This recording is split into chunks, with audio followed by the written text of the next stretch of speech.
ఒక 12 ఇండికేటర్స్ చెప్తున్న economic indicators. 14-19లో 6 పైసలు ఎలక్ట్రిసిటీ డ్యూటీ వేసాం. అది కూడా ఎలక్ట్రిసిటీ బోర్డే తీసుకున్నారు. ఇప్పుడు వీళ్ళు వచ్చిన తర్వాత రూపాయి వేసి గవర్నమెంట్ తీసుకున్నారు. రెండోది వాటర్ టారిఫ్ అధ్యక్ష.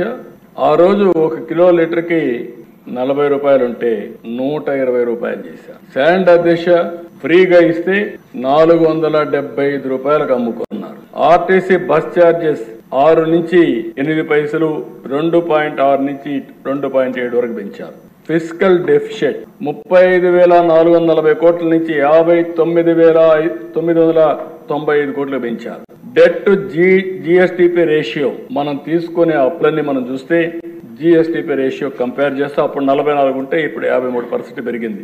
ఇన్ఫ్లేషన్ దీనివల్ల ఇబ్బంది అయ్యేది, పేదవాళ్లు బాధపడతారు. 4.5% ఉంటే 19-24 మధ్యలో 6.2% నమోదైంది. పర్ క్యాపిటల్ డెట్ 74,790 ఉంటే 1,44,336 రూపాయలు పెరిగింది. అప్పు పెరిగింది, ఖర్చులు పెరిగాయి, ఆదాయం తగ్గింది. అదే మరి అధ్యక్ష మీరు ఇంకో పక్కన చూస్తే పర్ క్యాపిటల్ ఇన్కమ్ గ్రోత్ 13.2% ఉంటే తెలుగుదేశం హయాంలో వీళ్ళు వచ్చిన తర్వాత 9.5 తగ్గింది. అంటే ఆదాయం తగ్గిపోయింది, వ్యక్తిగత ఆదాయం తగ్గింది, రాష్ట్ర ఆదాయం తగ్గింది, ఖర్చులు పెరిగాయి, అనేక విధాలుగా అస్తవ్యస్తంగా. ఇండస్ట్రియల్ క్రెడిట్ గ్రోత్ 15.3% ఉంటే అది 6.8% తగ్గిపోయింది. పర్ క్యాపిటల్ కన్జంప్షన్ 9% ఉంటే 2% పడిపోయింది. యూనిట్ స్టార్టెడ్ ప్రొడక్షన్ 288 యూనిట్లు ఆ రోజు ప్రొడక్షన్ వస్తే అవి 80కి తగ్గిపోయినాయి. ఇవన్నీ కూడా అధ్యక్ష ఇండికేటర్స్ అన్ని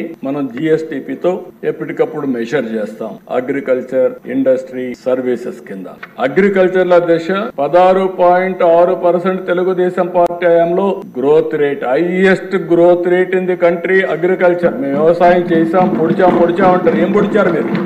మీద వచ్చే 10.5% తగ్గిపోయింది. దగ్గర 6.1% తగ్గిపోయింది. సమాధానం చెప్తారని అడుగుతున్నా. ఇంకో పక్క ఇండస్ట్రీ 11.9 ఉంటే అది 11 ఉంది. సర్వీసెస్ 11.9 ఉంటే 10.2 పడిపోయింది. మొత్తం అగ్రికల్చర్ గానీ అన్ని కలిపి అధ్యక్ష ఓవరాల్ గా 13.5% గ్రోత్ రేట్ 5 సంవత్సరాలు. వీళ్ళు వచ్చిన తర్వాత 10.6% తగ్గింది.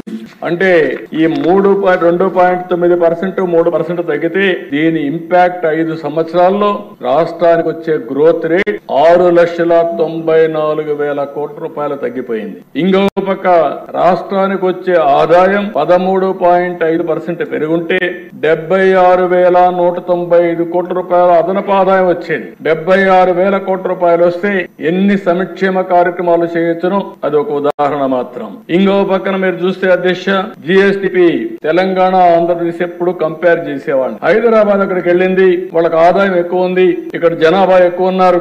ఈ జనాభా కారణంగా జీవన ప్రమాణాలు పెరగాలంటే ఆదాయం పెరగాలని ఆలోచించి ఎప్పటికప్పుడు ముందుకు పోయేవాళ్ళం. అందుకని 2018-19లో జిఎస్టిపి తెలంగాణ, ఆంధ్రప్రదేశ్ కంపేర్ చేస్తే ఆంధ్రప్రదేశ్ 17,000 కోట్ల రూపాయలు అదనంగా వచ్చే పరిస్థితి తీసుకొచ్చాం. అదే సమయంలో 23-24 వచ్చే కొందికి ఆంధ్రప్రదేశ్ తెలంగాణ కంపేర్ చేస్తే తెలంగాణ 62,000 కోట్ల రూపాయలు మనకంటే ఎక్కువ ఉంది. 17,000 కోట్ల రూపాయలు ఆదాయం ఎక్కువ, జిఎస్టిపి ఎక్కువ ఉండేది. 62,000 కోట్ల రూపాయలు తెలంగాణకు ఆదాయం ఎక్కువ వచ్చే పరిస్థితి వచ్చిందంటే, జిఎస్టిపి వచ్చే పరిస్థితి వచ్చిందంటే సమాధానం చెప్పే ధైర్యం ఉందని అడుగుతున్నా. ఇది మీ అసమర్థత కాకపోతే ఏంటి, మీ అరాచకం కాకపోతే ఏంటి, మీ అవినీతి కాకపోతే ఏంటి అని అడుగుతున్నా. ఇంకో పక్కన దిశ పర్ క్యాపిటల్ ఇన్కమ్ తెలంగాణకు ఆంధ్రప్రదేశ్ కంపేర్ చేసుకుంటే 18-19లో తెలంగాణ, ఆంధ్రప్రదేశ్ అప్పటికే 55,000 రూపాయలు తక్కువ ఉంది మనకు. అంత మునుపు ఇంకా ఎక్కువ ఉండేది, తగ్గించుకుంటూ వచ్చాం. తెలంగాణ జనాభా తక్కువ, ఆదాయం ఎక్కువ.